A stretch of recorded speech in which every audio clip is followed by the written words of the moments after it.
Salam əziz tələbələr, İslam tarixi dərsindəyik. Əziz tələbələr, davam edən mövzumuzu, deməli İslam tarixində biz keçən dəfə yadımızdadsa bir yerdə dayandıq. Peyğəmbərin məşhur ərəb bazarlarındakı çıxışları, peyğəmbərin özüm istəyirəm bunu da deyim sizə, bir cümlə, bir abzaslıq bir mətləbdir, amma bu peyğəmbər üçün çox mühüm məsələlərdəndir, bizim peyğəmbəri tanımağımız üçün. Hərdən mən qəribə oluram ki, məsələn, baxırsan ki, peyğəmbəri gəlib soruşurdular, hardadır peyğəmbər? Deyirdi ki, məsələn, Hicri İsmaildə oturub Quran oxuyur. Kimi özü üçün oxumur Quranı, ümmət üçün oxuyurdu. Çünki siz təsəvvür edin ki, o əzəmətli adam Allah yanında ən uca şəxsiyyətdir də, hər cəhətdən mükəmməl bir insandır. Amma insanlar üçün necə onların ayağına gedirdi. Məsələn, gəlirdilər ki, bir nəfər səndən bəhs etmək istəyir, dururdu, gedirdi, məsələn, Məscid-ül Hərama ki, onlarla danışsın, söz desin və gedirdi, otururdu orada, Quran oxuyurdu, başına 5 nəfər, 3 nəfər yığılırdı, onları izah eləyirdi. Keçən dəfə Taif səfərində danışdım da sizə. Bunlar hamısı bizim Peyğəmbərə qarşı məhəbbətimizi artıra bilər. Görün, ümmət üçün, insanlıq üçün o əzəmətli varlıq nələrə səbr eləyirdi, nələrə belə deyək, sinə gərirdi. Tarix oxuyanda bu atmosferlə oxumalıyıq ki, Peyğəmbər salavatullah insanlıq üçün, ümmət üçün nələrə qatılanırdı. Bu çox mühüm məsələdir. Ümumiyyətlə, Peyğəmbərin məhəbbəti bizim ürəyimizə necə girəcək? Biz Peyğəmbəri necə sevəcəyik? Bu şeylərə diqqət etməliyik. Bizi tarix kimi baxmayın. Hiss eləyirsiniz kimi, yaşayırsınız kimi bunlara baxmaq lazımdır. Onlardan biri budur ki, həcc mövsümündə ərəblər Okaz, Mücnə, Zilməcaz kimi müxtəlif bazarlarda toplaşırdılar. Tanınmış şairlər, xətiblər hündür bir yerə qalxırdılar, eşq, özünü tərifləmə və sair mövzularda şeir oxuyurdular. Peyğəmbər salavatullah da özünü bu bazarlara vururdu. Gedirdi o bazarlara və fürsətdən istifadə eləyirdi.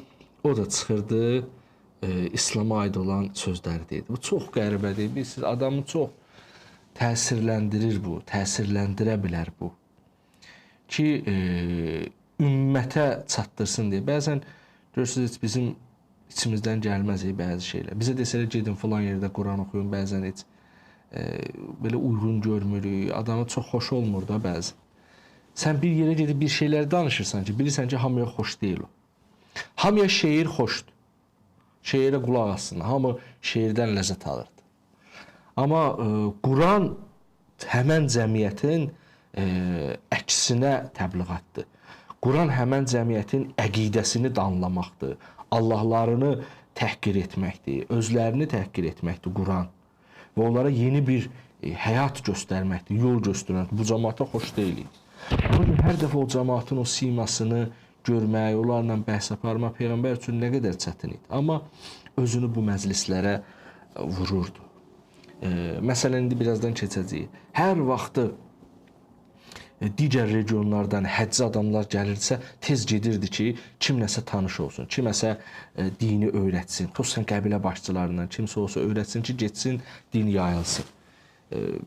Biz biraz insan xasiyyətinə xas bir şey deyil.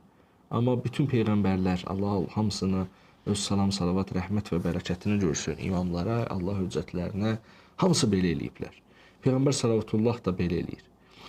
Məsələn, imamların başqa bir məzlumiyyəti var ki, onları heç qəbul etmədilər və s. Amma imamlar Peyğəmbərin gətirdiyi bir avtoritet sistemin içində idilər də. Amma Peyğəmbər sallavatullahın dönəmində Peyğəmbəri heç kəs ciddiyə almırdı.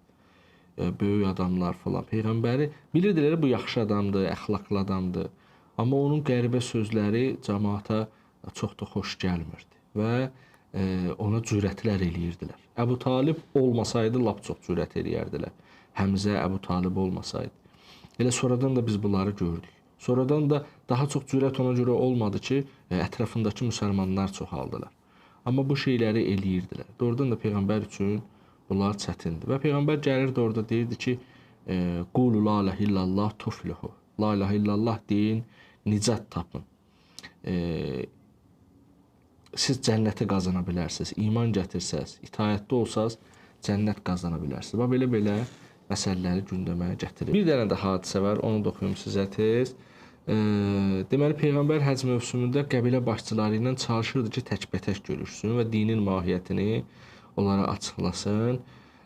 Bəzən məlun Əbu Ləhəb elə fürsət düşmüşkən adam onlara lənət oxuyur ki, gəlirdi Peyğəmbərin sözünü kəsirdi və deyirdi ki, heç bunun sözünə qulaq asmayın.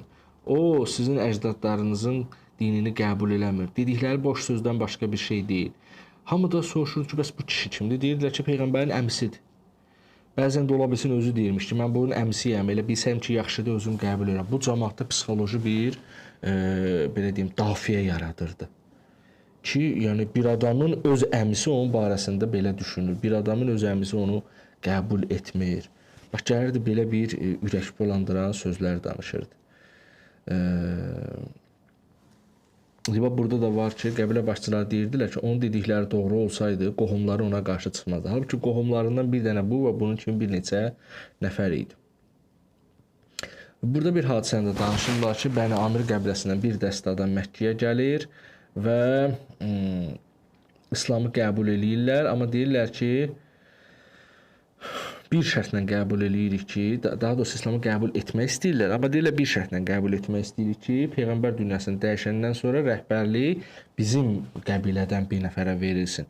Buna razısa biz də İslamı qəbul edirik. Peyğəmbər də deyir ki, yox, mən buna razı ola bilmərəm. Çünki bu iş Allahın əlindədir. Mənim səlahiyyətimdir. Mən Allahın nümayəndəsiyəm. Görün necə təvazökar danışır. Bilir ki, onlar başa düşmürlər, nadandılar. Onlar da deyir ki, bu iş məni də o təyin eləyib buna. Mən gedəndən sonra da o kimi təyin eləyəcəksə eləyəcək. Həm düz söz deyir, həm də ki, sanki onları da bir mənada yola verir də. Ona görə onlar qəbul etmirlər. Deyirlər ki, əgər belədirsə, yəqin bizə söz demədin deyə. Görün necə İslam'a dinə necə gələnlər var idi, gəlmək istəyənlər var idi, İslamı dini necə başa düşənlər var idi və imtina eləyirlər, qayıdırlar öz yerlərinə. Bir müdrik qoca var idi, ona danışırlar. O qoca kişi deyir ki, o Məkkə səmasında parlayan bir ulduzdur. Çünki bu sözləri onun uca bir adam olmasını göstərir. Gəldik İslam tarixinin ən mühüm yerinə çatırıq, ən mühüm yerlərindən birinə çatırıq. Deməli, nə baş verir? Peyğəmbər artıq Məkkədə təkdir. Baxmayaraq ki, müsəlmanlar çoxalır, amma müsəlmanlar qüdrətli deyillər. Müsəlmanların çoxalması müşrikləri qorxutmur. Yəni güc cəhətindən qorxutmur. Müşriklər istədiyi əzab, əziyyəti, işgəncələri eləyirlər. Ona görə də Peyğəmbər narahatdır, bir çıxış yolu axtarır və bəzi müsəlmanlar da gəlirlər Peyğəmbərə, deyirlər ki, ya Rəsulallah, bizə bir yol göstər, biz çıxaq, gedək harasa. Peyğəmbər deyir ki, bir azca da səbr eləyin, yaxşı bir şeylər olacaq. Bir azca da səbr eləyin, yaxşı olacaq. Sonra hətta indi burada biz Əqəbə sözləşməsindən danışırıq. Amma iki dənə sözləşmə olur da. İkincidən sonra artıq Peyğəmbər elə qərarda verir. Yəni demək istəyirəm ki, Peyğəmbər artıq bir yol axtarırdı. 13 il qalır Məkkədə. Məkkə cəmaatını, Qureyşi anlada bilmir və daim onların belə deyək, etirazlarının, onların təsirlərinin altında qalır. Onların yəni çox çətin keçir Peyğəmbər üçün. Çox az adam hidayət olur. İndi bilirsiniz nəyə nisbətdə az deyirəm? Mədiniyə nisbətdə az deyirəm də. Bilirsiniz ki, Peyğəmbər hicrət eləyir, Mədinə şəhərinə gedir. O şəhərin adı əvvəl Yəsrib idi və sonra Mədinətun Nəbi olur. Yəni ki, Peyğəmbər şəhəri. Sonra da indi qısaltdılar, ona Mədinə deyirlər. Mədinə-i Münəvvərə də deyirlər, yəni nurlanmış Mədinə və s. Yaxşı, Yəsrib şəhərdir. Əvvəl o Yəsrib şəhəri olur. Şəhər Yəsrib olur deməli çox bağlı-bağatlı yerlər idi. Çox yəni təbiət cəhətindən də səfalı bir yer idi. Orada Yəmən qəhtanilərindən olan Ovs və Xəzrəc qəbilələri məskunlaşmışdı və 3 dənə də çox məşhur və çox ciddi Yahudi qəbilələri yaşayırdı. Bəni Qureyzə, Bəni Nəzir və Bəni Qeynuqa qəbilələri orada yaşayırdılar. Hətta kitabınızda yoxdur bu.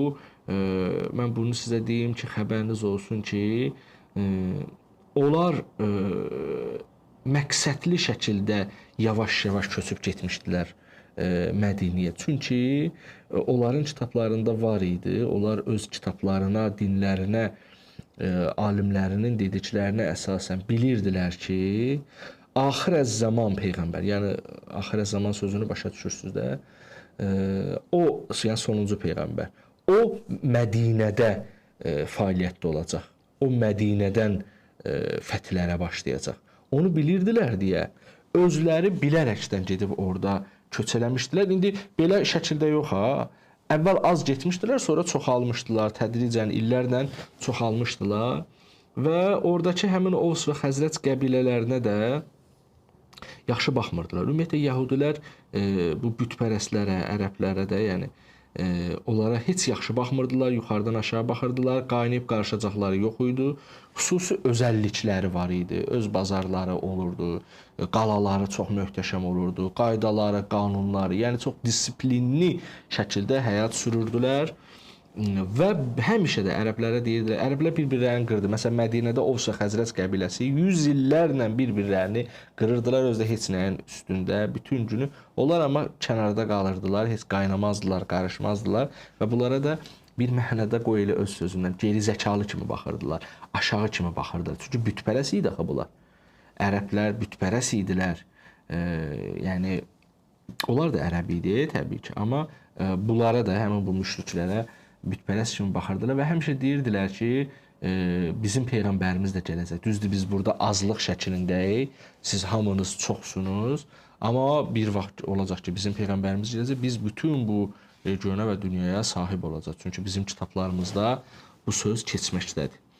Ona görə də orada 3 dənə qəbilə var idi. İslam tarixində bu 3 qəbilənin tayfanın hər birinin taleyindən, aqibətindən danışacaq. İslam tarixində bu 3 dənə qəbiləni siz adlarını yaxşı öyrənəcəksiniz. Onlar barəsində xəbəriniz olacaq ki, peyğəmbərin bu 3 qəbilə ilə işi olub. Yaxşı, bunların üçünü də biz yaxşı tanıyacağıq gələcək dərslərimizdə ki, bunlar kim idilər, nə üçün? Yəni də onlardan danışacaq biz gələcəkdə.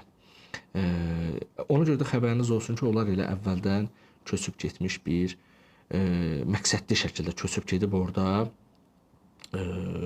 məskunlaşmışdılar.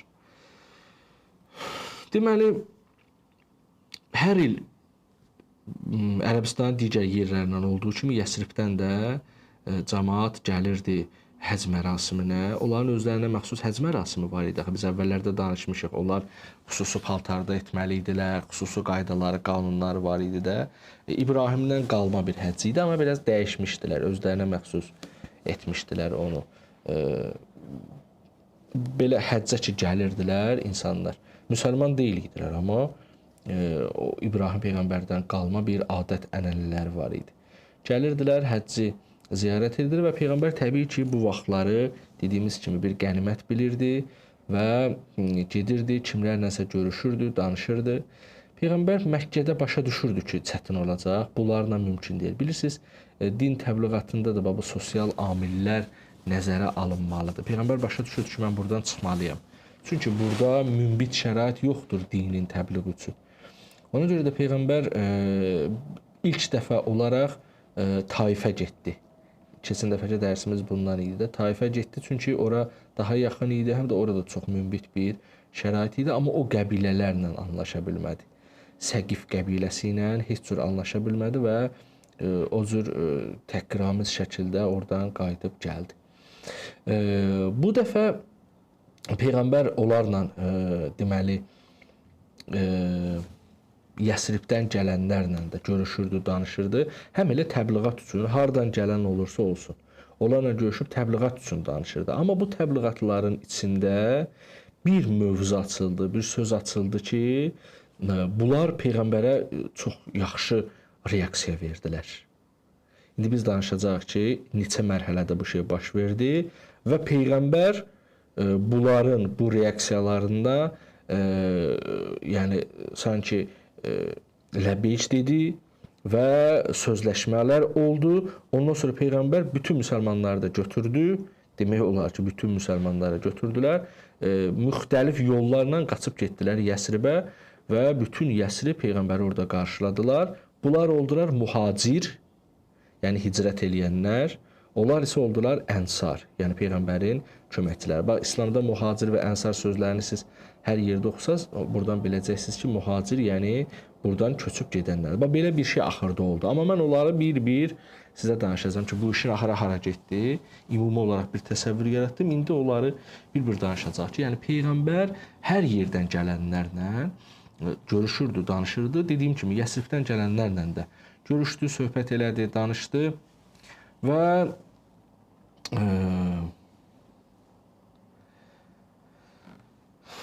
deməli, əvvəl peyğəmbərlə danışan adamlardan biri Süveyd olur. Süveyd ibn Samit. O Məkkəyə gəlir, peyğəmbər onun gəldiyini eşidir və tez gedir onunla görüşür. Ona bəzi Quran ayələrini oxuyur. O da deyir ki, bunlar çox maraqlıdırlar. Bu elə Loğmanın kəlamlarıdır bəlkə. Peyğəmbər bu ki, Loğmanın kəlamları çox gözəldir, amma mənim kəlamlarım ondan daha alidir, daha üstündür. Çünki onlar hidayət məşəlidirlər. Ondan sonra Qurandan bir neçə dənə ayə oxuyur. Süveyd İslamı qəbul edir və Yəsribə qayıdır və orada müəyyən təbliğatlarla məşğul olur. Amma bir döyüş olur. Elə son döyüşləridir bəlkə də Boğaz döyüşü. O Boğaz döyüşündə Xəzrəcilər tərəfindən qətl yetirilir. Bunu da deyim sizə ki, bayaq dedim əslində, amma daha ciddi deyim sizə ki, orada ən çox 2 dənə qəbilədir. Ovus və Xəzrəc qəbiləsidir. Elə ən çox deyəndə elə onlardır və onlar bir-birləri ilə neçə illərdir, 100 ildən çoxdur ki, bir-birləri ilə düşməndilər və heç nəyin üstündə davalar düşür. Hərəsinə məxsus məhəllələr var, hərəsinə məxsus müəyyən şeylər var və heç nəyin üstündə dalaşırlar, qırğınlar gedir, qan davası gündəmdə olur. Özləri də beziblər. Maraqlıdır ki, özləri də beziblər. Bax, bu fakt bizim nəzərimizdə olsun. Çünki biz indi deyəcəyik ki, peyğəmbər necə oldu ki, 13 il burada qaldı, Məkkəni hidayət eləyə bilmədi. Amma Mədinə necə oldu? Mədinə üçün 2 dənə məsələni gündəmə gətirirlər ki, biri o gələnlər, biri daha doğrusu nə? Biri bu idi ki, peyğəmbər ki gələnlərə deyirdi, onlar gedirdilər Mədinədə, yəni həmin o Yəsribdə də başlayırdılar danışmağa, cəmaata xoş gəlirdi. Bilirsiniz, Məkkədə anti-təbliğat var idi ki, heç bir vəzn, bu yaxşı deyil, bu düzgün deyil, bu bizim ata-babalarımızı təhqir eləyir, bu kimi şeylər. Amma Mədinədə bir yumşaqlıq var idi. Bu bir məsələ. İkinci məsələ budur ki, Mədinə cəmaatı, Ovs Xəzrəc qəbiləsi də bezmişdilər bir-birlərindən davada. Bir adam axtarırdılar ki, gəlsin bunlara rəhbər olsun. Zaten orada axırıncı döyüşdə, Boğaz döyüşündə iştirak etməyən bir nəfər var idi. Sanki biraz yaşlı və yaşlı deyəndə yəni bir izzətli adam idi. Onlar üçün bir hörmətli adam idi. Deməli, Mədinə başçılarının rəhbəri idi də. O deyinirdi, onu zaten tacda hazırlamışdılar ki, bu bizim rəhbərimiz olacaq. Amma bu arada Peyğəmbər Mədinədən gələn, yəni Yəsribdən gələn adamlarla ki, görüşdü, bəziləri ki, indi deyəcəm detallarını ki, qəbul elədilər, İslamı getdilər, orada belə-belə danışmağa. Ondan sonra peyğəmbərə tərəf həmin o axtardıqları adam bu Məkkə, Mədinədəki həmin bu hörmət sahibi olan adam yox, kim oldu? Peyğəmbərə tərəf yönəldilər. Buradakı məsələ bilirsiniz nədir? Burada budur ki, onlar bezmişdilər deyə zaten bir avtoritet axtarırdılar ki, gəlsin bizim bu müharibəmizə son qoysun, bizi barışdırsın, bizi elə eləsin ki, da biz bu bezmişik bu döyüşlərdə. Bir nəfəri axtarırdılar. Ona görə də zaten bir nəfəri axtarırdılar. İndi özlərindən seçəcəkdilər, tac da hazırlamışdılar. Amma gördülər ki, elə Peyğəmbər gəlir, bu məsələni biraz gecikdirdilər. Ta Peyğəmbər gəldi, o istədikləri adam oldu. Bir səbəbi bu idi. İkinci səbəbi də bu idi ki,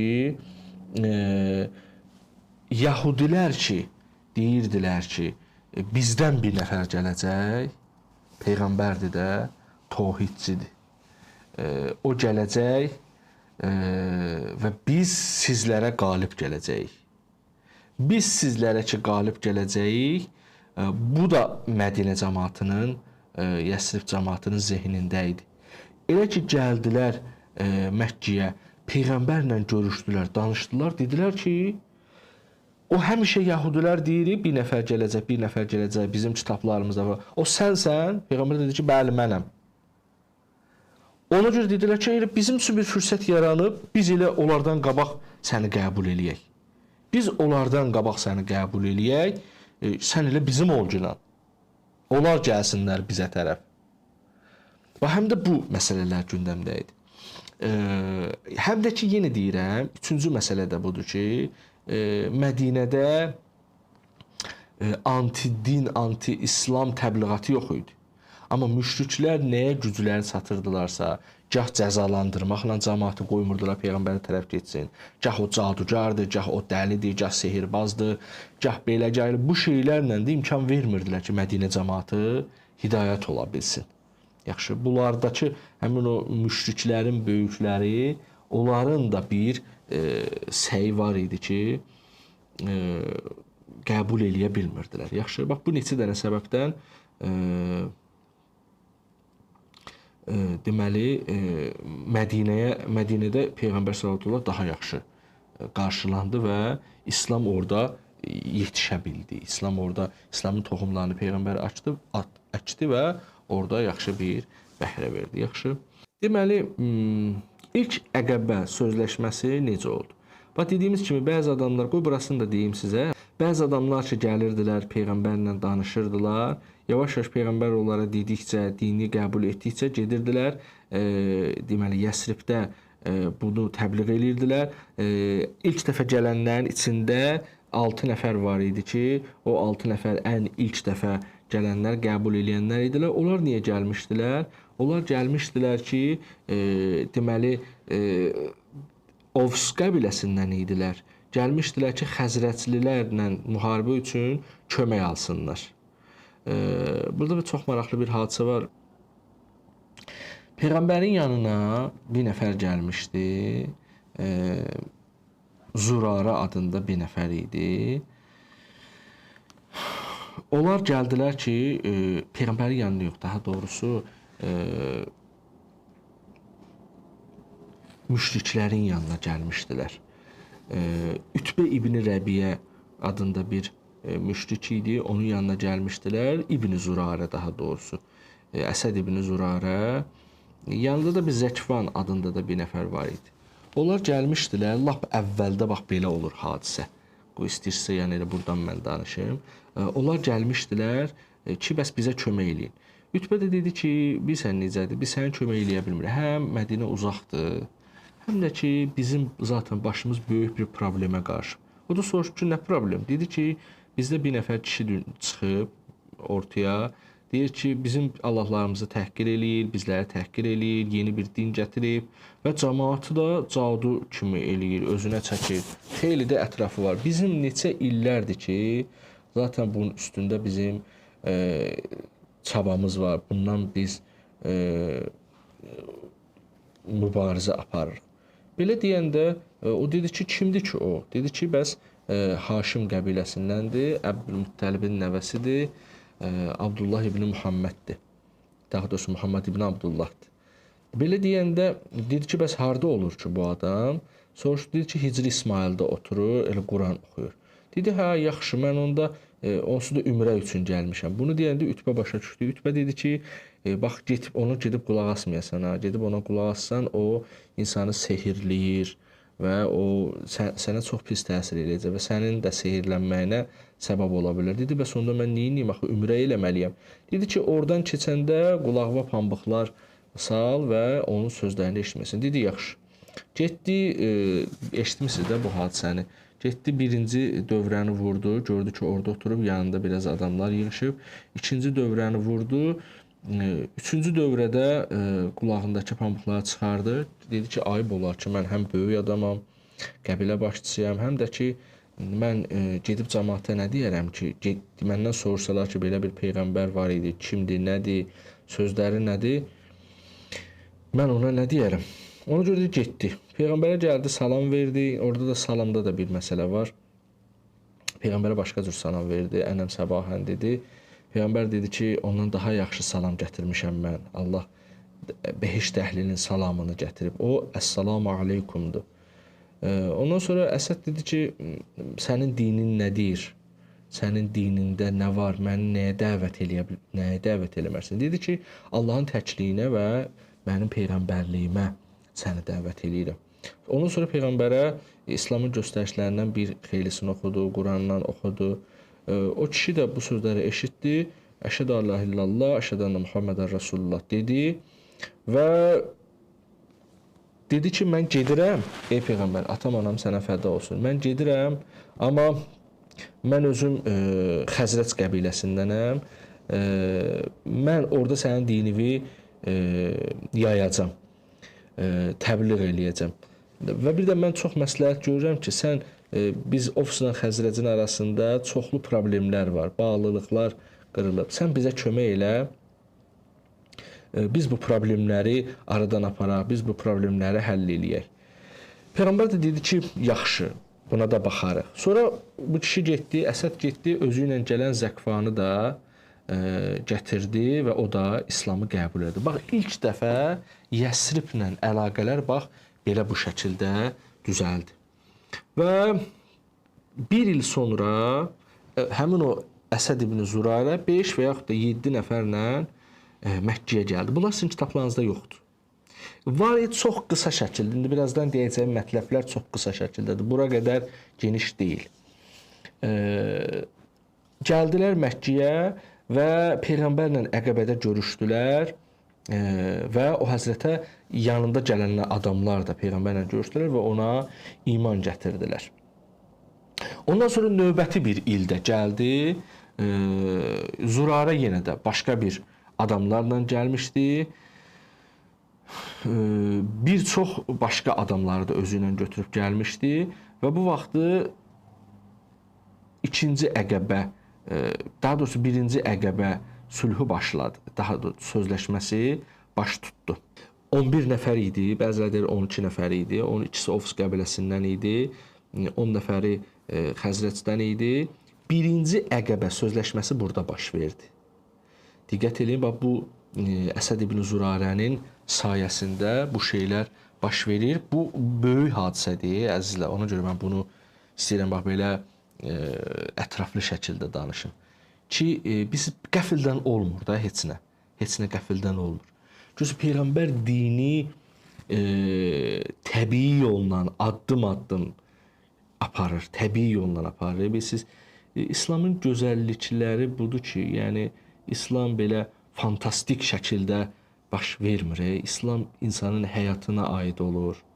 Gedişatı da, inkişafı da təbii yollarla baş verir. Peyğəmbərin əziyyəti ilə, alın təri ilə, zəhməti ilə, qanı bahasına baş verir. İmamların qanı bahasına baş verir. Bunlar çox gözəl mətləblərdir, inanırsınız. Yəni Peyğəmbər düşünür, plan proqram çizir. Bəzi plan proqramları insan faktoru var deyə batıl olur, problemə düşür. Məsələn, görürsünüz, Taifə yaxşı bir plan proqram üzrə getmişdi. Yaxşı olacaqdı, amma alınmadı orada. Yəni Səqif qəbiləsinin nadanlığı ucbatından alınmadı. Qayıdıb gəlir, döyülür. zəmanətlə girir Məkkəyə. Həmzənin hidayət olması peyğəmbərə bir dəfə arxa dayaq olur. Sonra onun ölməsi peyğəmbər üçün narahatçılıq yaradır. Görürsünüz, ancaq təbii yollarla. Bəzən gedir özü döyüşməyə məcbur qalır, özü döyüşür.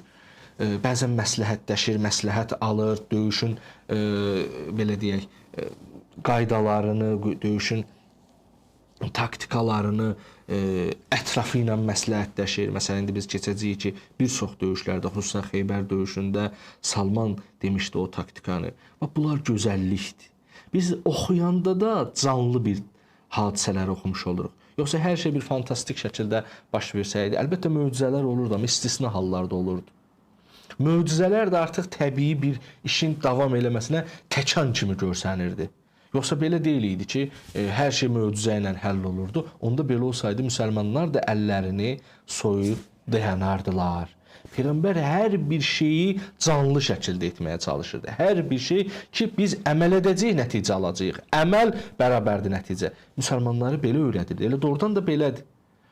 Ki, müsəlmanlar hər nədə müvəffəqiyyət varsa, əməlin sayəsindədir.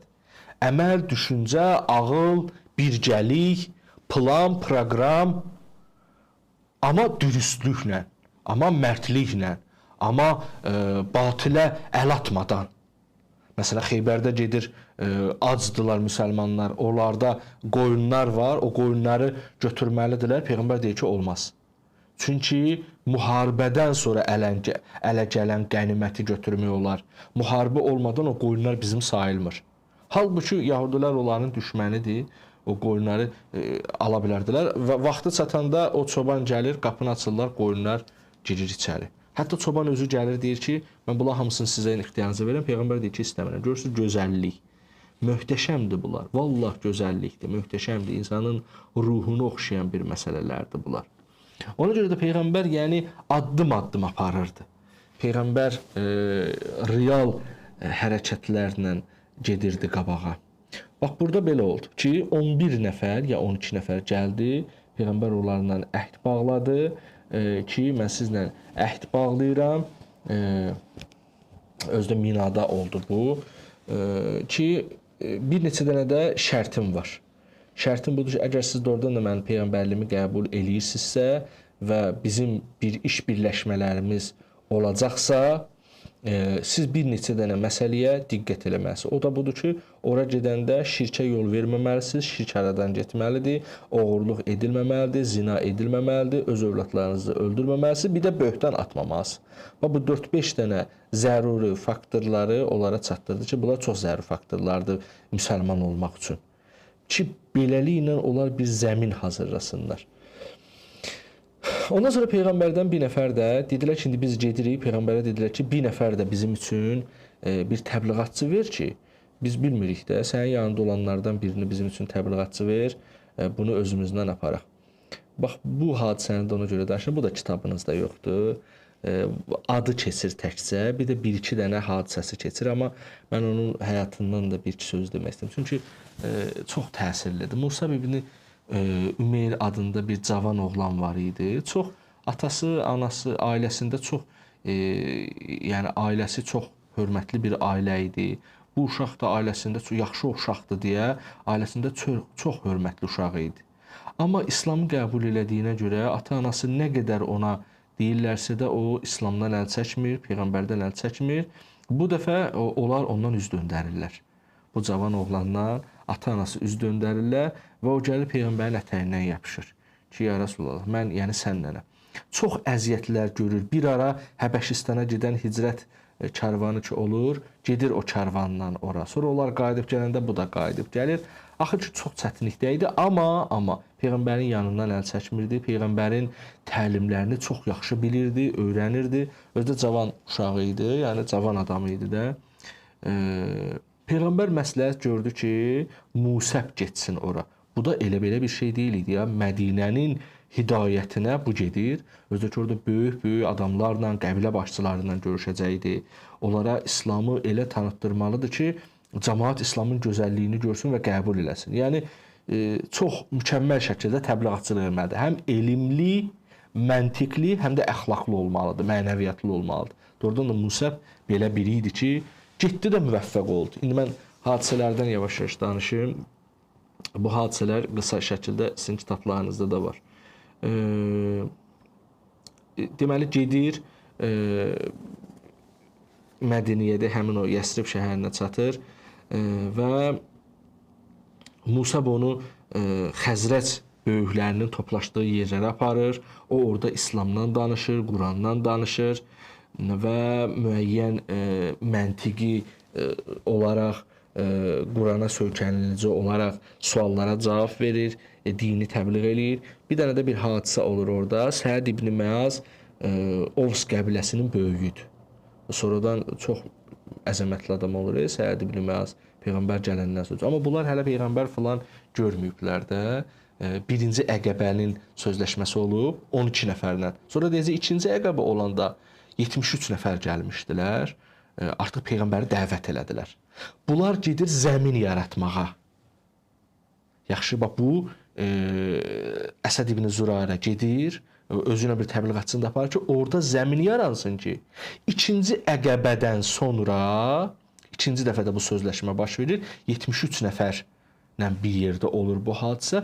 Ondan sonra o 73 nəfər gedir, bu deməli, Musəbin də sayəsində Mədinədə Peyğəmbəri qarşılayacaq artıq bir mühit yaranır.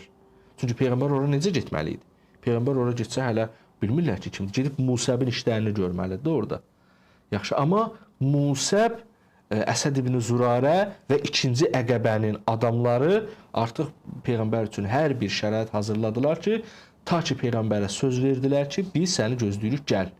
Orada hər şey yaxşıdır. Bu işləri gördü.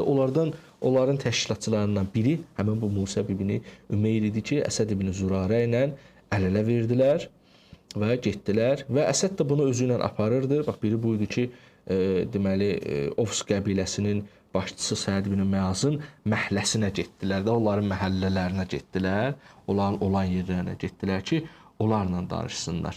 Və deyirdi ki, Əsəd ona deyirdi ki, Musəb, bax, bu Səəd ibn Məaz ki var, qəbiləsində, qəbilə rəhbəridir də, çox əzəmətli adamdır. Bir dənə bunun hidayəti bilsən nə deməkdir? O qəbilənin hidayəti deməkdir. Biz gedib 5-5-3-3 danışmaqdansa bunun hidayəti o qəbilənin hidayəti deməkdir. Bir dənə hadisə oldu. Bir quyunun başı var, yəni bir quyu var, onun başına yığışırlar. O məhəllələrdə olur ki, hamı ilə orada olur. Musəblə də Əsəd ora gəliblər və Musəb Quran oxuyur və cavanlar da yığışıb onun ətrafına. O Quranı oxuyur, onlara izah eləyir.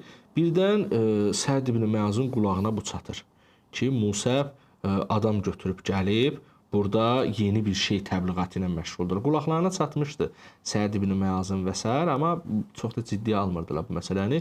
Birdən bunu görəndə qəbilənin böyük adamlarından, yəni güclülərindən olan Üseyd ibn Həzri çağırır.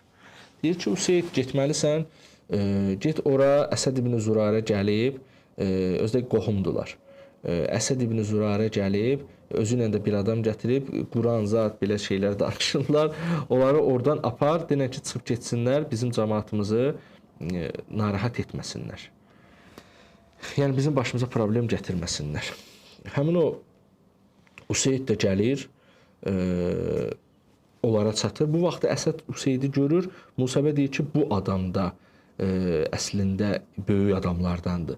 Bunun hidayəti də çox mühümdür. Gör bundan nə edirsən? Əvvəldən Musəbə deyir. O adam gəlir, çatır, Üseyddir də, o gəlir. Məazın, Səəd ibn Məazın göndərdiyi adamdır, qəbilənin böyüklərindəndir o da. Səəd ibn Məaz qəbilənin böyüdür, rəhbəridir.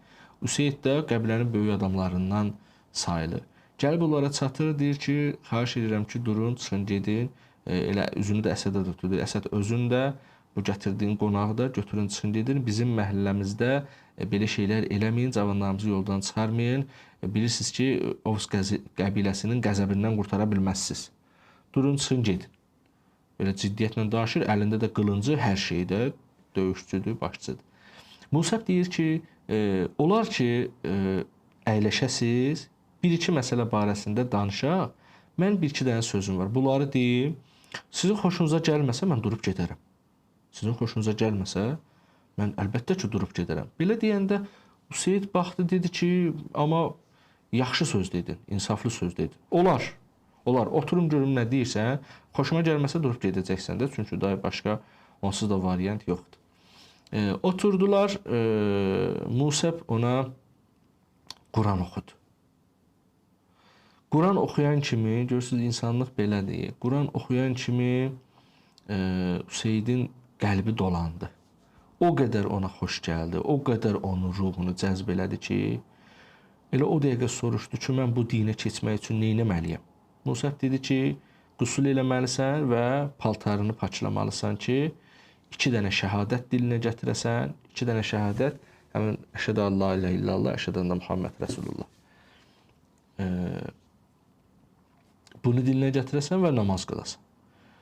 Useyd çox tələsdi və tələskənlikdən yaxında bilirsiniz necə, yəni tədricən də eləmir bunları.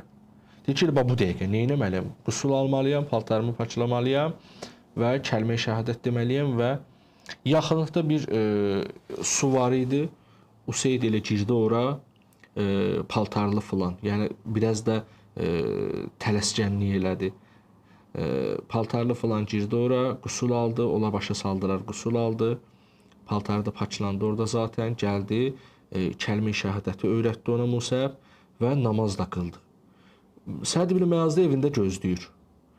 Biraz keçmiş Useyd gəldi. Səd ibn Müəz gördü ki, bu sanki başqa adamdır. Sanki bu başqa adamdır. Dedi ki, Useyd, mən səndə başqa bir üz görürəm. Nə baş verir? Demək ki, sən dəyişilmisən, demək sən əqidəni dəyişmisən. Dedi ki, düz deyirsən. Mən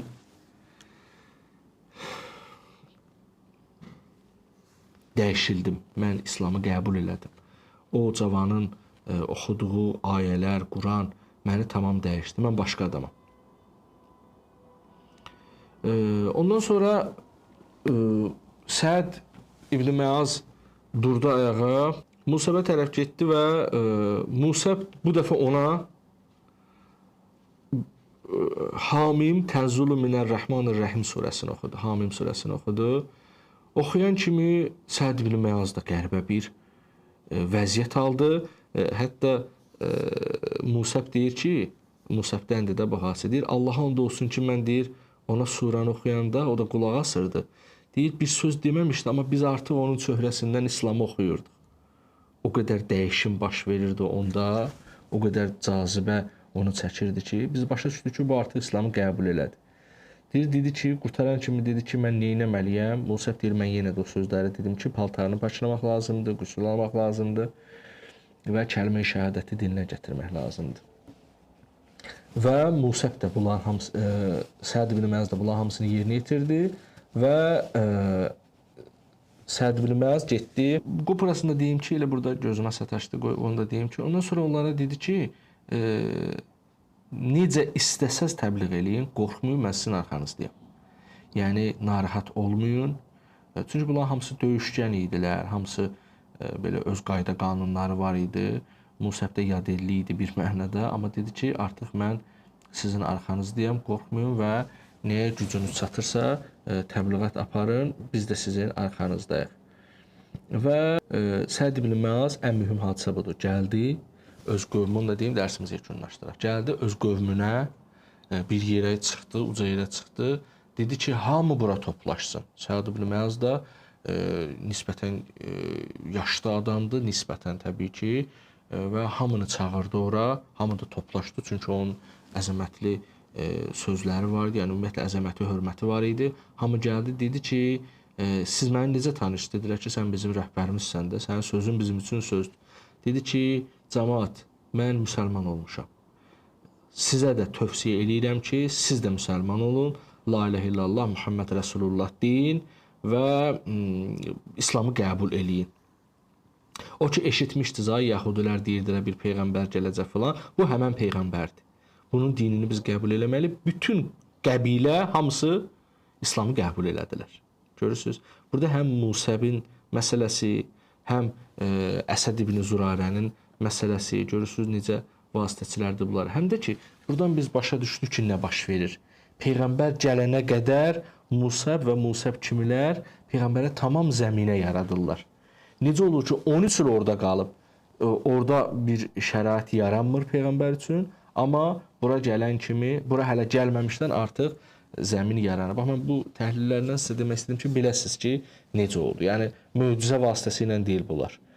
Konkret gedişatla, düşünülmüş addımlarla, əlbəttə ki, Allahın köməyi həmişə var, zaten bütün köməkləri Allahdandır.